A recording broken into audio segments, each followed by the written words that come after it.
De Noémie Béguin. Roman haletant, palpitant, où on ne s'ennuie à aucun moment.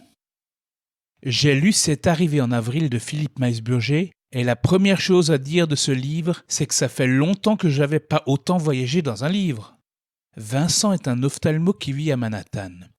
Un matin, il se réveille et la ville entière est en train de subir un bombardement, quartier après quartier. Son ami Dylan décide de fuir et de l'emmener dans sa famille.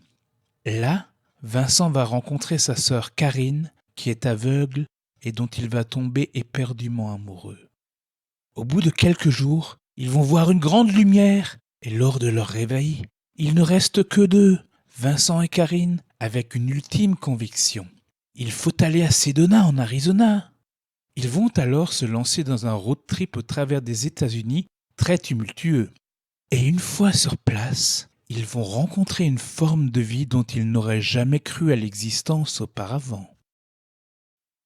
Il y a tellement de questions que l'on se pose tout au long de la lecture. J'avais vraiment hâte de le terminer afin d'avoir toutes mes réponses. C'est un livre rempli d'action et de science-fiction, dans un monde post-apocalyptique avec une touche d'amour. Les chapitres sont très courts et ça j'ai adoré. Ça facilite tellement la lecture. Bref, si vous voulez un roman penché science-fiction qui n'a pas de longueur de description sur des tonnes de pages, on ne s'ennuie pas un seul moment. Je vous recommande ce livre.